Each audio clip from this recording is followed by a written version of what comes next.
You know how one single decision can completely destroy everything? Like one choice that seems totally normal at the time, but then it spirals into absolute chaos? Well, what if I told you that one guy made a choice so catastrophic that it didn't just ruin his life, it brought down an entire economy? And no, this isn't some modern-day CEO scandal. This happened centuries ago, and the ripple effects were so insane that people are still talking about it today. Stick around because this story is going to blow your mind. Alright, so to understand how one decision can collapse an economy, we need to go back to a time when things were very different. We're talking about the early 1700s in France. Now, France back then was in a really bad spot, like really bad. The country was drowning in debt. King Louis XIV had just died, and he left behind a financial disaster. We're talking about a national debt so massive that it was basically impossible to pay off. The government was broke, the people were struggling, and everyone was looking for a solution. Any solution.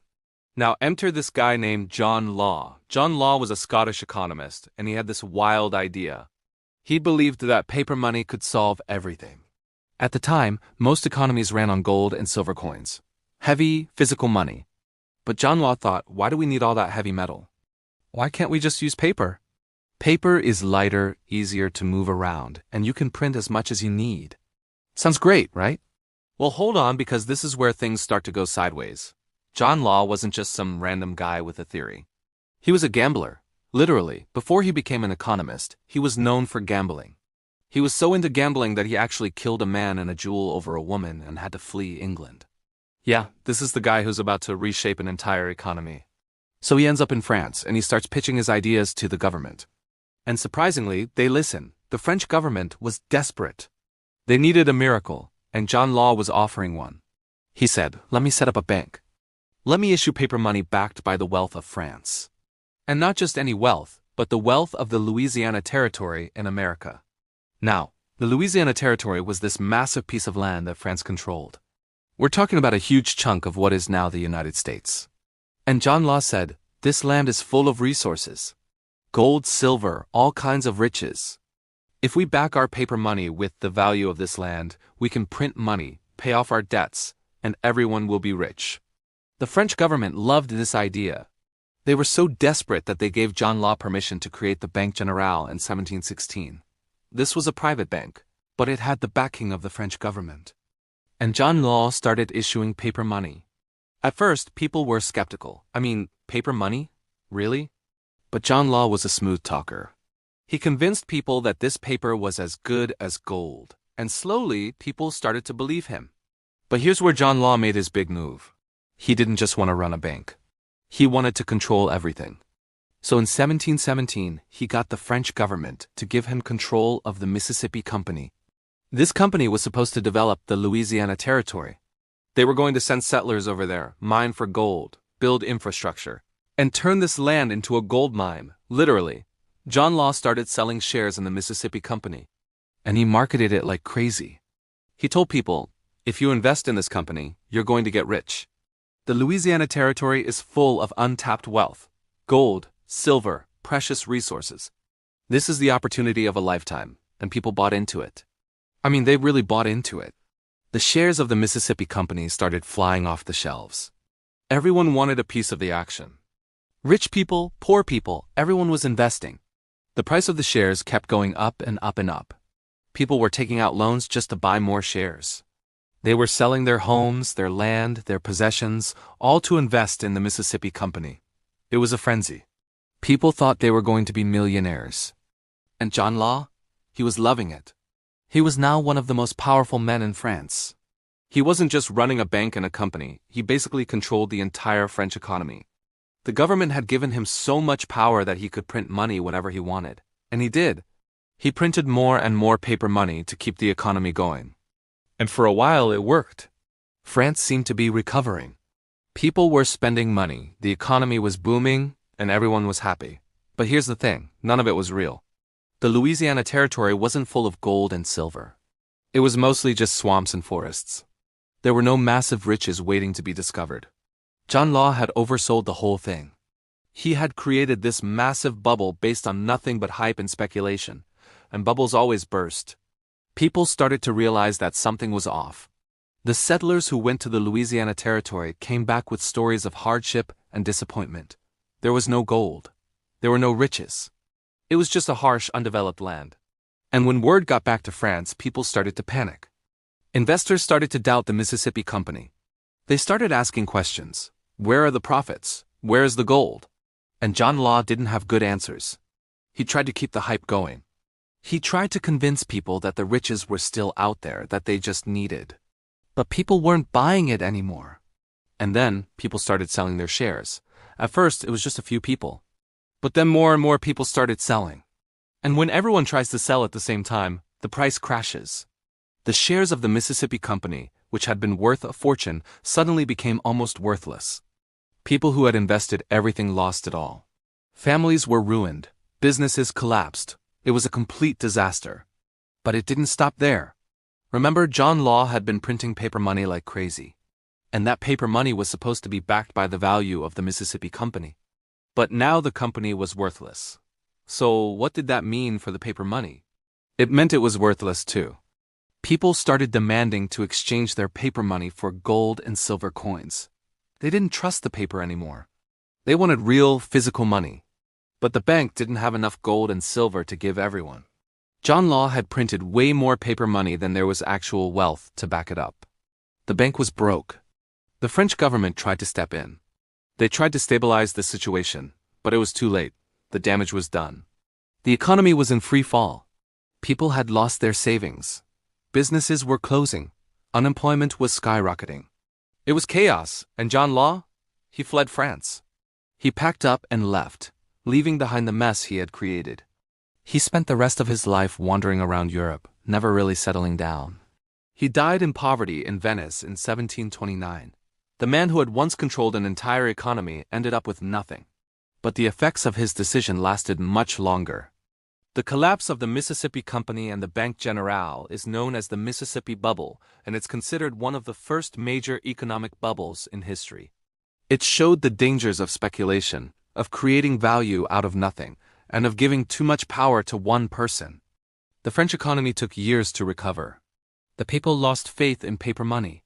They went back to using gold and silver coins. And the government had to deal with the massive debt that John Law had left behind. It was a disaster that could have been avoided if people had just been a bit more skeptical, a bit more careful. But here's the thing. This wasn't the last time something like this happened. Humans have a tendency to get caught up in hype, to believe that this time it's different, that this time the riches are real, and it keeps happening. The South Sea bubble in England happened around the same time. The dot-com bubble in the late 1990s, the housing bubble in 2008. Over and over again, people get caught up in speculation, and over again, the bubble bursts. So what can we learn from John Law and the Mississippi bubble? Well, first, be skeptical. If something sounds too good to be true, it probably is. If someone is promising you massive riches with little risk, ask questions. Dig deeper. Don't just take their word for it. Second, understand the difference between real value and perceived value. The Mississippi Company had perceived value. People believed it was worth a lot because John Law said it was, but it didn't have real value. There was no gold, no silver, no actual wealth. And when people realized that, the perceived value disappeared. Third, don't put all your eggs in one basket. The people who lost everything in the Mississippi bubble were the ones who invested everything they had. They sold their homes, took out loans, and put it all into the company. And when it collapsed, they had nothing left. Diversification is key. Spread your investments around so that if one thing fails, you're not completely ruined. And fourth, be wary of giving too much power to one person. John Law had control of the bank, the company, and basically the entire French economy. That's way too much power for one person. When things went wrong, there was no one to check him, no one to stop him.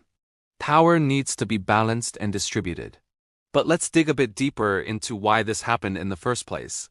Why did people believe John Law? Why did they invest so much in something that turned out to be a scam? Well, part of it was desperation. France was in a terrible financial situation. The people were struggling, and they wanted to believe that there was a way out. John Law offered them hope. He offered them a solution to their problems. And when people are desperate, they're more likely to take risks, to believe in things that seem too good to be true. But it was also about trust. John Law was a smooth talker. He was charismatic and confident. He had the backing of the French government. People trusted him because he seemed to know what he was talking about, and he used that trust to manipulate them. This is something we see over and over again in scams and frauds.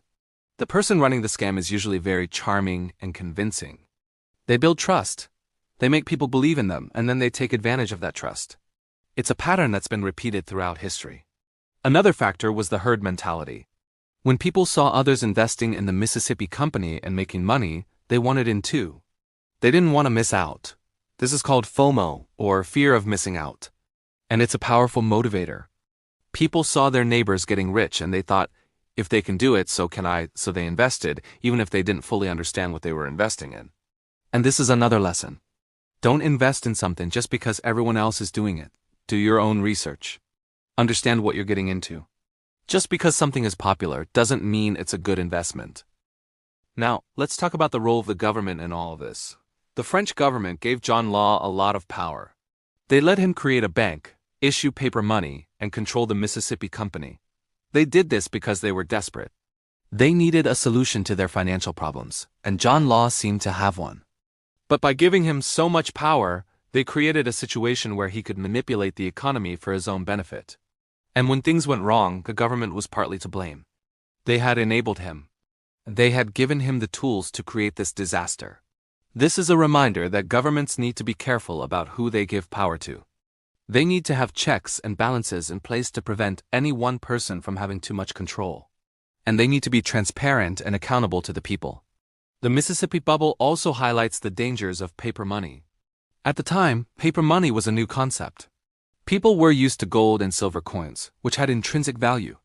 But paper money only has value if people believe it has value. It's based on trust. And if that trust is broken, the paper becomes worthless. John Law printed way more paper money than there was actual wealth to back it up. He created money out of thin air. And for a while, people accepted it. But when they realized that the paper wasn't backed by anything real, they lost faith, and the money became worthless. This is a problem that governments still deal with today. Modern economies run on fiat money, which is paper money that isn't backed by gold or silver. It's backed by the government's promise that it has value. And as long as people trust the government, the money has value. But if that trust is broken, the money can become worthless. We've seen this happen in countries like Zimbabwe and Venezuela, where the government printed too much money and caused hyperinflation. The money became so worthless that people needed wheelbarrows full of cash just to buy basic goods. It's a scary situation, and it all comes back to the same problem that John Law created. Too much money, not enough real value to back it up. So the Mississippi Bubble is a cautionary tale about the dangers of speculation, the importance of real value, and the need for checks and balances. But it's also a reminder that humans are fallible. We make mistakes. We get caught up in hype. We trust the wrong people. And sometimes those mistakes have huge consequences. John Law's decision to create the Mississippi Company and issue paper money seemed like a good idea at the time. He genuinely believed that it would work. He believed that the Louisiana Territory was full of riches and that his system would save France. But he was wrong. And his mistake cost thousands of people their savings and plunged France into economic chaos. But here's the thing. Even though John Law's plan failed, the idea of paper money didn't go away. In fact, it became the foundation of modern economies. Today, almost every country uses paper money or digital money. We've moved away from gold and silver coins, and in many ways, John Law was ahead of his time. His idea was sound. The problem was the execution. If John Law had been more honest, if he hadn't oversold the Mississippi Company, if he hadn't printed so much money, things might have turned out differently. But he got greedy. He got caught up in his own hype. And that's what brought everything crashing down. And this brings us to another important lesson. Good ideas can fail if they're executed poorly. Just because an idea is innovative or revolutionary doesn't mean it will succeed. Execution matters. Honesty matters. Integrity matters. John Law's story is also a reminder of the human cost of economic disasters. When the Mississippi Bubble burst, it wasn't just numbers on a page. It was real people losing their homes, their savings, their livelihoods. Families were torn apart. People committed suicide. The social fabric of France was damaged. Economic decisions have real-world consequences. And the people making those decisions need to remember that. They need to think about the impact their choices will have on ordinary people.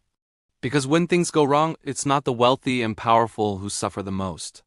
It's the everyday people, the ones who trusted the system and got burned. This is something we still see today. When banks fail, when markets crash, it's the ordinary people who lose their jobs, their homes, their savings. The people at the top usually find a way to come out, okay? But everyone else suffers. And that's not right. So what should we do about it? How do we prevent another Mississippi bubble? Well, there's no easy answer. But there are some things we can do. First, we need better regulation. Governments need to keep a close eye on financial institutions and make sure they're not taking excessive risks. We need rules in place to prevent people from creating bubbles and scamming investors. Second, we need more transparency. People need to know what they're investing in. They need access to accurate information. Companies and governments should be required to disclose the truth about their finances and their prospects. Third, we need better financial education. People need to understand how the economy works, how investments work, and how to spot a scam. If more people had understood what John Law was doing, they might not have invested in the Mississippi Company. And fourth, we need to hold people accountable. When someone causes an economic disaster, they should face consequences. John Law fled France and got away with it. That's not justice. People who harm others through their greed and recklessness should be held responsible. But beyond all of that, we need to change our culture. We need to stop glorifying get-rich-quick schemes and excessive risk-taking. We need to value stability and sustainability over short-term profits. We need to remember that real wealth is built slowly, through hard work and smart decisions. Not. And let's not forget the bigger picture here. The Mississippi bubble wasn't just about one man's bad decision. It was about a system that allowed him to make that decision. It was about a government that was so desperate that it gave him too much power. It was about a society that was so eager for a solution that it didn't ask enough questions. All of those factors came together to create the perfect storm. And when the storm hit, it destroyed everything in its path. That's the real lesson here. It's not just about avoiding bad investments. It's about building better systems, better governments, better societies. Systems that are transparent, accountable, and resilient. Governments that are careful about who they give power to. Societies that value truth over hype. And it's also about remembering that we're all in this together. When the economy crashes, we all suffer. When people make reckless decisions, we all pay the price. So we need to look out for each other. We need to hold each other accountable. We need to build a world where economic disasters like the Mississippi bubble don't happen. Now, I want to talk about something that often gets overlooked in discussions about the Mississippi bubble. And that's the impact on the Louisiana Territory itself. Because while everyone in France was obsessing over the stock prices and the paper money, there were actual people in Louisiana who were affected by all of this. John Law sent thousands of settlers to Louisiana. He promised them land, opportunity, and a new life. But when they got there, they found a harsh, undeveloped wilderness. There was no infrastructure, no support, no gold. Many of them died from disease, starvation, and hardship. Those who survived faced incredible challenges. And when the Mississippi Company collapsed, the support for those settlers disappeared. They were left stranded in a foreign land with no resources and no way to get back home. It was a tragedy that's often forgotten in the broader story of the bubble. This is another reminder of the human cost of economic decisions. John Law's scheme didn't just hurt investors in France. It hurt real people who had been lured to Louisiana with false promises, and those people suffered greatly. It's just also worth noting that the Mississippi bubble had long-term effects on how people viewed investments in the stock market. After the bubble burst, people became much more skeptical of stocks and paper money. It took decades for trust to be rebuilt, and that skepticism shaped economic policy for generations. In some ways, the Mississippi bubble was a necessary lesson. It taught people that speculation is dangerous, that you can't create wealth out of nothing, and that trust in the economy is fragile. Those lessons influenced how future economies were structured and regulated. But in other ways, it's a lesson that we keep forgetting. Because as I mentioned earlier, bubbles keep happening. The South Sea bubble, the tulip mania, the dot-com bubble, the housing crisis. Over and over again, we fall into the same trap. We get caught up in the hype, we believe that this time is different, and then we're shocked when it all comes crashing down. Why do we keep making the same mistakes? Well, part of it is that each generation thinks they're smarter than the last. They think they've learned from history and that they won't make the same errors. But they do. Because the temptation of easy money is too strong, The fear of missing out is too powerful. And the people running the schemes are too convincing. Another part of it is that our memories are short. The people who lived through the Mississippi bubble never forgot it. But their children and grandchildren didn't experience it firsthand. They only heard stories. And stories fade over time. The emotional impact lessens. And people start to think, well, that was a long time ago. Things are different now. But things aren't different. Human nature is the same. So how do we break this cycle? How do we stop repeating the same mistakes? Well, one way is to keep telling these stories. To keep reminding people of what happened in the past and why it happened. That's why history is so important. It's not just about memorizing dates and names. It's about understanding patterns, learning lessons, and applying them to the present. Another way is to stay vigilant. To always be skeptical of promises that sound too good to be true. To ask questions, to demand evidence, to not just go along with the crowd. It's not easy. It goes against our instincts. But it's necessary. And we need to support regulations and systems that prevent these kinds of disasters. Yes, regulations can be annoying. They can slow things down. But they exist for a reason. They're there to protect us from people like John Law, from schemes like the Mississippi Company. And we should be thankful for them. But regulations alone aren't enough. We also need a cultural shift. We need to stop celebrating excessive risk-taking and get-rich-quick schemes.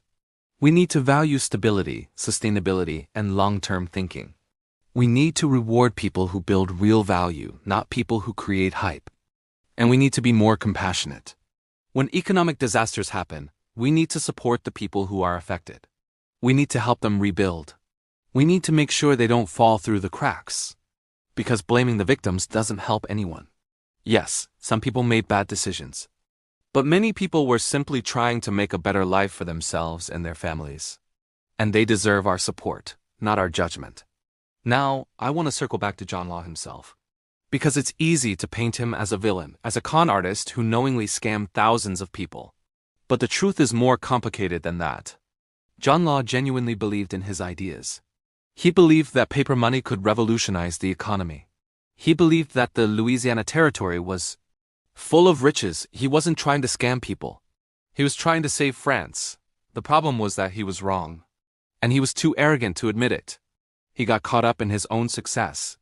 When the Mississippi Company started booming, when people started calling him a genius, he started to believe his own hype. He thought he could do no wrong. And that's when things started to go off the rails. This is a cautionary tale about hubris. About the dangers of believing you're smarter than everyone else. About the importance of humility and self-awareness. John Law had a good idea, but he let his ego get in the way. And that's what brought him down. But even though John Law failed, he left behind a legacy. His ideas about paper money and central banking influenced future economists. Some of the systems he tried to create were later refined and implemented successfully. So in a weird way, his failure paved the way for future success.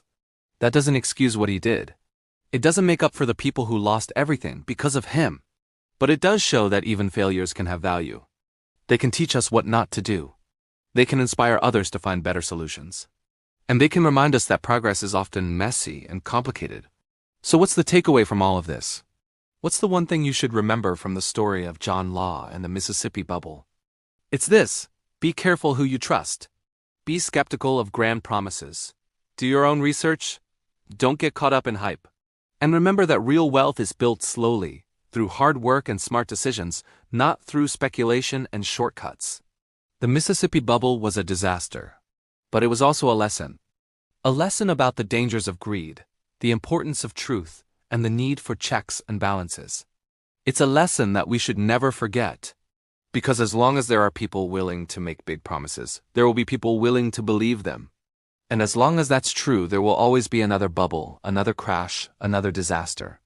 But if we learn from history, if we stay vigilant, if we ask questions and demand honesty, we can protect ourselves. We can build a better system. We can create a world where economic disasters are rare, not common. And that's worth fighting for. Because the alternative is more pain, more suffering, more families losing everything. And we can do better than that. We have to do better than that. So the next time someone promises you massive riches with little risk, think of John Law. Think of the Mississippi bubble. Think of the thousands of people who lost everything. And ask yourself, is this real? Or is this just another bubble waiting to burst? because the choice you make could change your life. Just like John Law's choice changed the lives of thousands. And just like his choice triggered an economic collapse that's still talked about today. History has a way of repeating itself, but it doesn't have to. We can learn, we can grow, we can be smarter, and we can make sure that the next generation doesn't have to learn the same painful lessons that we did. But it all starts with awareness, with understanding, with knowing the stories of the past so we don't repeat them in the future. And that's why stories like John Law's matter, not because they're entertaining, though they are, but because they're important. They teach us, they warn us. They remind us of what can happen when we make bad choices. So take this story with you, remember it, share it, and use it to make better decisions in your own life. Because that's the real power of history. Not just knowing what happened, but using that knowledge to build a better future. The Mississippi Bubble happened over 300 years ago. But its lessons are timeless. And as long as we remember those lessons, as long as we apply them to our own lives, John Law's failure won't be in vain. It will be a warning, a guide. A reminder of what can go wrong when we stop asking questions and start believing the hype. And maybe, just maybe, we can avoid the next bubble, the next crash, the next disaster, because we'll be smarter. We'll be more careful. We'll be more skeptical. And we'll remember the choice that triggered an economic collapse. If this story taught you something, consider subscribing. John Law's story doesn't end with him fleeing France. There's so much more to unpack here. Because the aftermath of the Mississippi Bubble shaped not just France, but the entire world's understanding of economics and finance.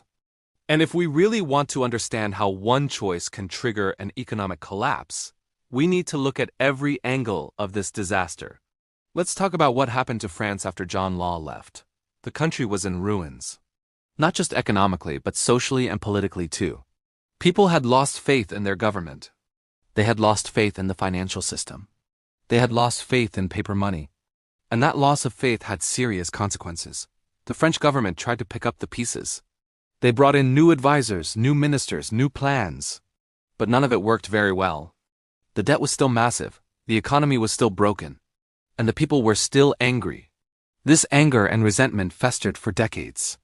And some historians argue that the Mississippi Bubble was one of the contributing factors to the French Revolution that happened later in the century. Think about that for a moment.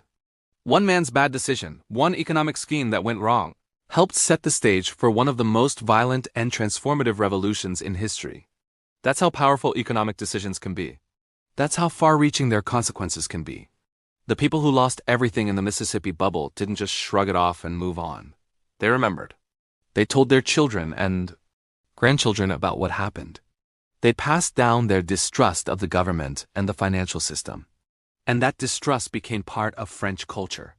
When the French Revolution finally happened in 1789, one of the main complaints of the revolutionaries was the financial mismanagement of the monarchy. They were angry about the debt, the taxes, the inequality. And a lot of that anger could be traced back to earlier financial disasters like the Mississippi Bubble. So John Law's choice didn't just trigger an immediate economic collapse. It triggered a slow-burning fuse that eventually exploded into revolution. That's the butterfly effect in action. One decision, made in 1717, helped shape the course of history for the next century. But let's go back to the immediate aftermath. Because there's a lot more to talk about there. When the Mississippi Bubble burst, it didn't just affect rich investors. It affected everyone. Merchants couldn't get credit. Businesses couldn't pay their workers. Workers couldn't buy food. It was a complete breakdown of the economic system. And here's something that often gets overlooked. The collapse of the Mississippi Bubble happened at almost the exact same time as the collapse of the South Sea Bubble in England. The South Sea Company was very similar to the Mississippi Company. It was a joint stock company that promised massive profits from trade with South America. People invested heavily. The stock price skyrocketed, and then it all came crashing down. The fact that these two bubbles happened at the same time in two different countries shows that this wasn't just about John Law being a bad guy or making a bad decision. This was about a systemic problem with how people understood investments and speculation. It was about a fundamental flaw in human psychology. Both the Mississippi Bubble and the South Sea Bubble were driven by the same forces: greed, fear of missing out, herd mentality, and a lack of understanding about what they were actually investing in. And when both bubbles burst, it sent shockwaves through the entire European economy. Trade between countries slowed down. Trust between nations eroded. The whole continent was affected. And it took years, even decades, for things to stabilize. Now let's talk about some of the individuals who were caught up in the Mississippi bubble. Because behind all the economic theory and historical analysis, there were real people with real stories. There were wealthy nobles who invested everything they had and ended up penniless. There were middle-class merchants who thought they were securing their family's future and instead destroyed it. There were poor workers who scraped together their life savings to buy a single share, hoping to change their lives, and lost it all. One story that's particularly tragic involves a woman named Marie. She was a seamstress in Paris. She worked hard, lived frugally, and managed to save a small amount of money over many years. When she heard about the Mississippi Company, she saw it as her chance to escape poverty. She took all her savings and bought a share. For a few months, she felt like she had made the best decision of her life. The value of her share kept going up. She dreamed about what she would do with the money. Maybe open her own shop, maybe retire early, maybe help her aging parents. But then the bubble burst. Her share became worthless. All her savings, all those years of hard work, gone in an instant.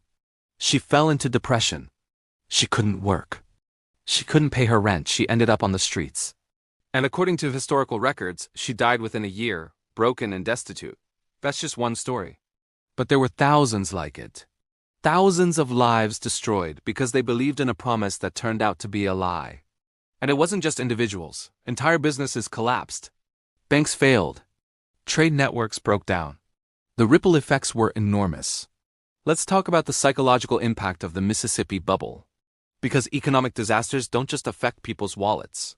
They affect their mental health, their relationships, their entire worldview. People who lost everything in the bubble experienced what we would now call trauma. They had anxiety, depression, feelings of hopelessness. Some people committed suicide. Families fell apart. Marriages ended. Children were abandoned. It was a social catastrophe. And the psychological scars lasted for generations. People who grew up in the aftermath of the bubble were taught to never trust the financial system. They were taught to be suspicious of anyone offering easy money. They were taught that the world is a dangerous place where you can lose everything in an instant. This kind of generational trauma shapes cultures. It shapes how people think about money, risk, and trust. And in France, it contributed to a culture of financial conservatism and distrust of authority that persisted for a very long time. Now let's talk about something else that's really important. The role of the media in the Mississippi bubble. Because yes, they had media back then. Not newspapers and TV like we have now, but pamphlets, broadsheets, and word of mouth. John Law was a master of public relations. He knew how to manipulate public opinion. He published pamphlets praising the Mississippi Company. He hired people to spread rumors about the riches in Louisiana. He created a buzz, a hype, a sense that everyone needed to get in on this opportunity before it was too late. And the media ate it up. Pamphlets were written about the wonders of the Mississippi Company. Stories circulated about people who had become rich overnight. The hype machine was in full effect. But when the bubble burst, the media turned on John Law. Suddenly, all those pamphlets that had been praising him were replaced with ones condemning him. He was called a fraud, a charlatan, a criminal. The same media that had built him up tore him down. This is a pattern we still see today. The media builds someone up, celebrates their success, calls them a genius, and then when things go wrong, they turn on them, tear them apart, and act like they were skeptical all along. The media plays a huge role in creating and bursting bubbles. They amplify the hype on the way up and amplify the panic on the way down. And people trust the media. They believe what they read. So when the media says something is a great investment, people invest. And when the media says it's a disaster, people panic. This is why media literacy is so important. We need to be able to think critically about what we read and hear. We need to ask, who's saying this? What's their agenda? Are they being paid to promote this? Are they just jumping on the bandwagon? Because the media isn't always right. Sometimes they're wrong. Sometimes they're biased. Sometimes they're manipulated. And if we just blindly trust them, we're setting ourselves up to be victims of the next bubble. Let's also talk about the role of social status in the Mississippi bubble. Because this wasn't just about money. It was about status, prestige, and belonging. In the early days of the Mississippi Company, being an investor was a sign of status. It meant you were savvy, forward-thinking, part of the elite. People wanted to be seen as investors because it made them look good. There were stories about people who had become rich from the company. And suddenly, those people were invited to fancy parties, introduced to important people, treated with respect. Everyone wanted to be like them. This created social pressure to invest. If you weren't investing in the Mississippi Company, you were seen as behind the times, unsophisticated, maybe even stupid. People didn't want to be left out. They didn't want to be the only ones not profiting from this amazing opportunity. So they invested, even if they didn't really understand what they were investing in. They invested to fit in, to be part of the crowd, to maintain their social status. And when the bubble burst, the social consequences were just as devastating as the financial ones.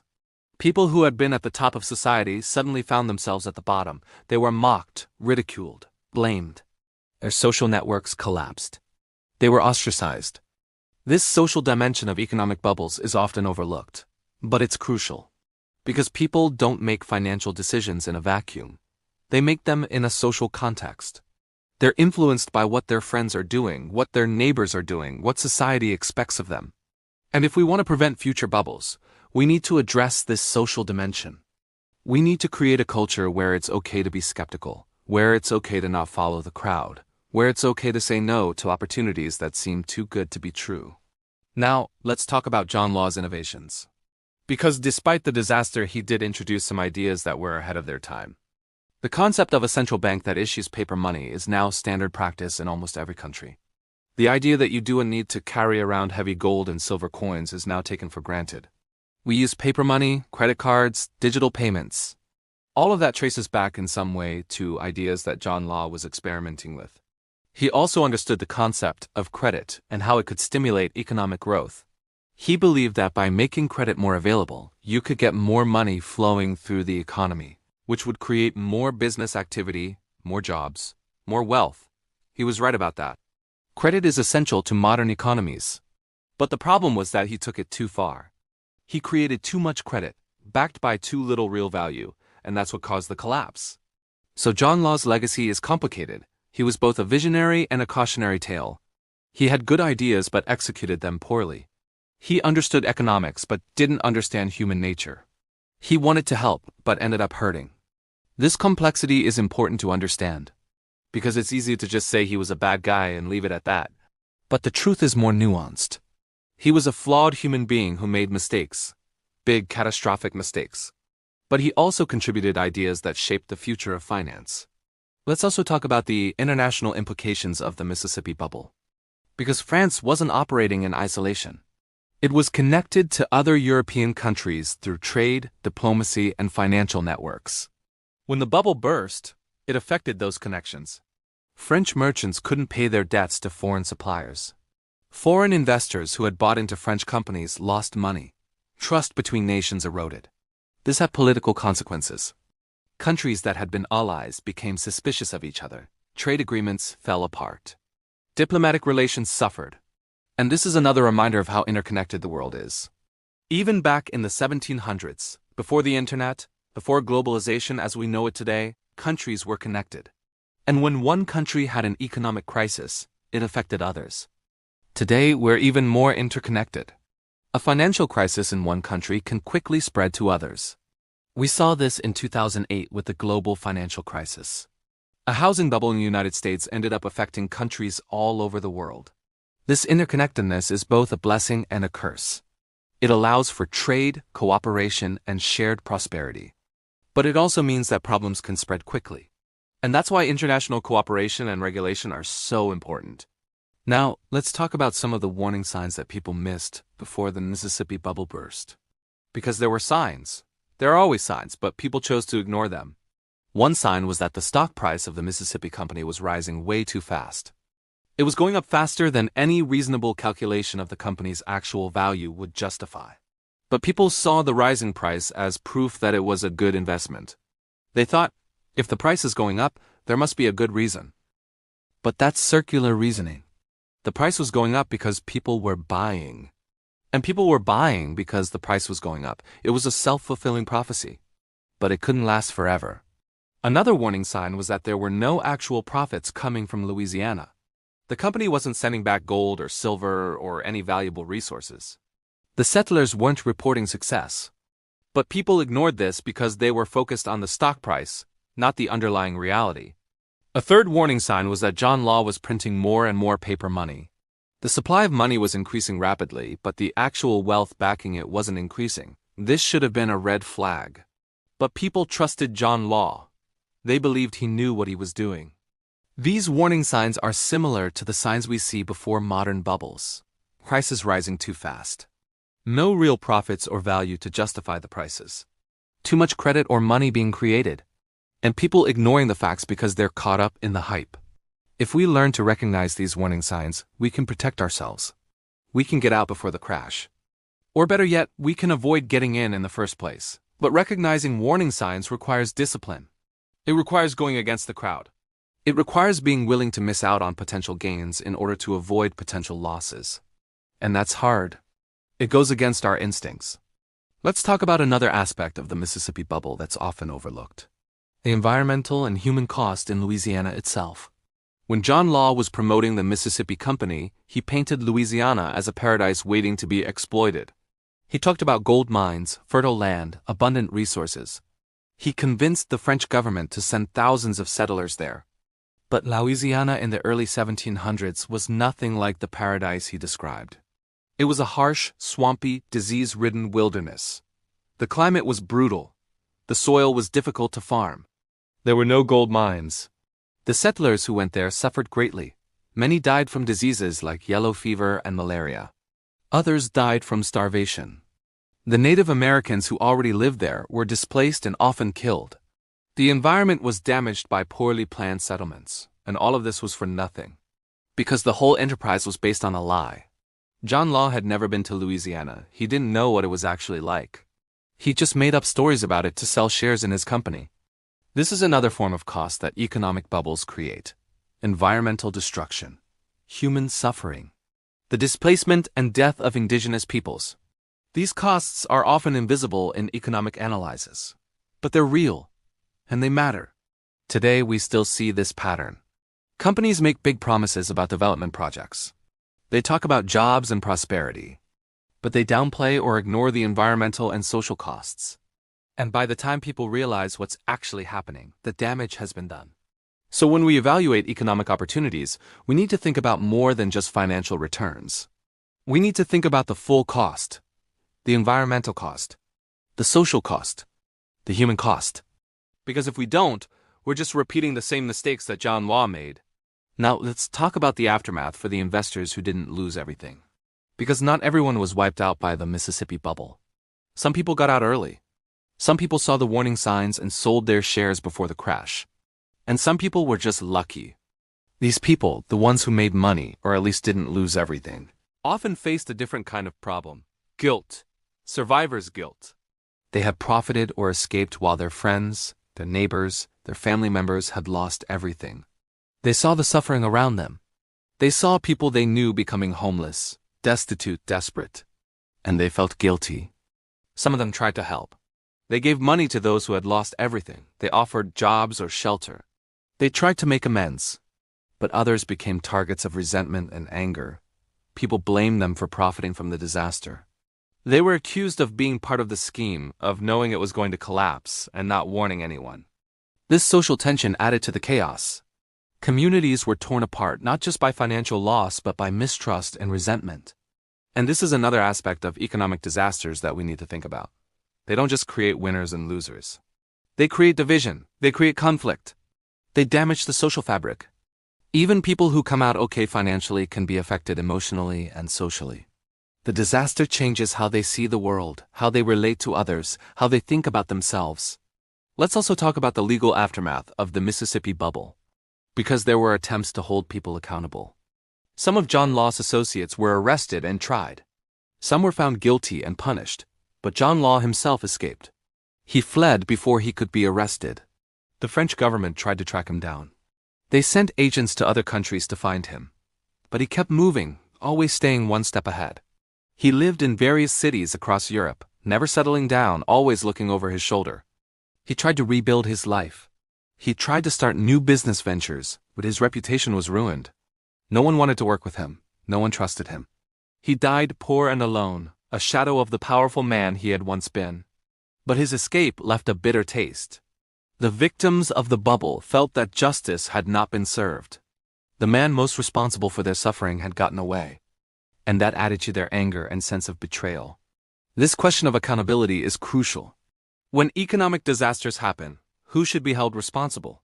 The person who created the scheme? The government officials who allowed it? The investors who participated? The media who hyped it up? It's a complicated question, and there's rarely a simple answer.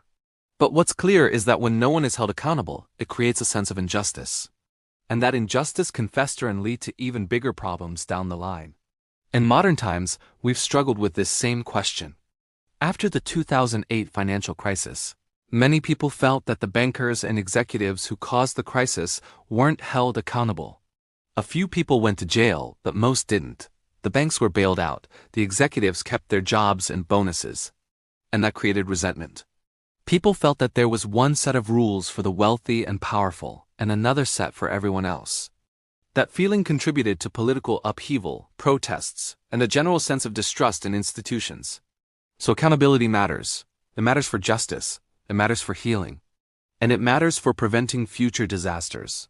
Because if people know they'll be held accountable for their actions, they're less likely to take reckless risks. Now let's talk about what happened to paper money after the Mississippi bubble. Because you might think that after such a disaster, people would have rejected paper money completely. And for a while they did. France went back to using gold and silver coins. People refused to accept paper money. They wanted real, physical currency that had intrinsic value. But over time, the need for paper money became clear. It was just too convenient. It was easier to carry, easier to use for large transactions, easier to manage. So slowly, carefully, paper money was reintroduced. But this time there were more safeguards. There were rules about how much could be printed. There were systems to back it up with real assets. There was more oversight and regulation. And eventually, paper money became accepted again. Not because people forgot about the Mississippi bubble, but because they learned from it. They understood the risks, and they put systems in place to manage those risks. This is an important lesson.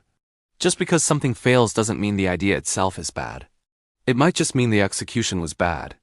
And if we can learn from the failure, we can improve the idea and make it work. This applies to so many things. New technologies, new business models, new social systems. They often fail at first. But if the underlying idea is sound, we can learn from the failure and try again. Better. The key is to actually learn from the failure, to understand what went wrong and why. To not just repeat the same mistakes. And that requires humility, honesty, and a willingness to change. Let's talk about some of the economic theories that emerged from the Mississippi bubble.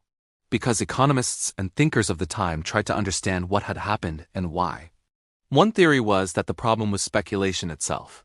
That allowing people to buy and sell shares was inherently dangerous. That it created opportunities for manipulation and fraud. Another theory was that the problem was paper money. That you can't create value out of thin air. That money needs to be backed by something real like gold or silver. A third theory was that the problem was human nature. That people are greedy and irrational. That they'll always fall for get-rich-quick schemes. And that you can't fix that with regulations or systems. All of these theories had some truth to them. But none of them told the whole story, because the reality was complex. It wasn't just one thing that caused the Mississippi bubble. It was a combination of factors. Modern economists have studied the bubble extensively. They've developed theories about market psychology, herd behavior, information asymmetry, and rational bubbles. They've tried to understand why bubbles form and how to prevent them. But despite all this research, bubbles keep happening. Because understanding something intellectually is different from acting on that understanding in the heat of the moment. When you're in the middle of a bubble, when everyone around you is making money, when the hype is everywhere, it's hard to step back and think rationally. It's hard to resist the temptation. It's hard to be the one person saying this doesn't make sense, and that's why education is so important. We need to teach people about bubbles, about warning signs, about the importance of skepticism and due diligence. We need to make these lessons part of our culture. But we also need to acknowledge that education alone isn't enough. Because even people who know about bubbles can get caught up in them. It takes discipline, courage, and often a willingness to look foolish in the short term to avoid disaster in the long term. Now let's talk about comparisons between the Mississippi bubble and other famous bubbles throughout history. Because while each bubble is unique, they all share common patterns. Take the tulip mania in the Netherlands in the 1630s. Tulip bulbs became incredibly valuable. People were paying ridiculous prices for them. At the peak, a single tulip bulb could cost as much as a house. And then suddenly, the market collapsed. The bulbs became worthless. The patterns are the same as the Mississippi bubble. Something becomes popular. Prices start rising. People start buying because they think they can sell for more later. The hype builds. More people jump in. Prices go higher and higher. And then suddenly reality hits. People realize that what they're buying isn't actually worth that much, and the whole thing collapses. Or look at the dot-com bubble in the late 1990s. Internet companies were being valued at billions of dollars even though they had no profits, no real business model. People invested because they believed the internet was going to change everything, and they were right about that. The internet did change everything, but that didn't mean every internet company was worth billions. When the bubble burst, trillions of dollars in value disappeared. Companies went bankrupt. People lost their jobs and their savings. It was a disaster. But notice the pattern. New technology or opportunity emerges. People get excited. They start investing without really understanding what they're investing in. Prices go up. More people jump in. The hype builds, and then it crashes. The housing bubble of 2008 followed the same pattern. Housing prices kept going up. People bought houses not to live in, but as investments. They thought prices would keep rising forever. Banks gave mortgages to people who couldn't afford them. Financial institutions created complex products based on these mortgages. And when housing prices finally stopped rising and started falling, the whole system collapsed. The pattern is always the same. Hype, speculation, rising prices, more hype, more speculation, even higher prices, and then crash. So why do we keep falling for it? Why don't we learn? Part of it is that each bubble feels different. People always say this time is different. This time it's real. The internet really is revolutionary. Housing prices really will keep going up. This cryptocurrency really is the future of money. And sometimes there is something real underlying the hype. The internet really did change the world. Housing can be a good investment. New technologies really do create value. But that doesn't mean any price is justified. That doesn't mean you should invest blindly. That doesn't mean there isn't risk. Another reason we keep falling for bubbles is that they're profitable for some people. The people who get in early and get out before the crash can make a lot of money. And those success stories get amplified. People hear about someone who made millions and they want to do the same. What they don't hear about as much are all the people who lost everything. Those stories are less glamorous, they're depressing. They don't get shared as widely. So we have a biased view of bubbles. We overestimate the chances of success and underestimate the risk of failure, and the people promoting bubbles know this. They use these success stories to lure in more investors. They create hype, they manipulate emotions, and people fall for it. This is why skepticism is so important. This is why we need to question everything. This is why we can't just trust what we're told. If someone is promising you massive returns with little risk, be suspicious. If everyone around you is investing in something and saying you'd be crazy not to, be careful. If the price of something is going up faster than any reasonable valuation would justify, be wary. These are red flags. They don't always mean disaster is coming, but that they mean you should be careful. You should do your research. You should understand what you're getting into. And if you can't understand it, don't invest. It's that simple. If you can't explain why something is valuable, you shouldn't be putting your money into it. Let's also talk about the role of government in creating and preventing bubbles, because governments can both help and hurt. On one hand, governments can create conditions that lead to bubbles. By keeping interest rates too low, they can encourage excessive borrowing and speculation.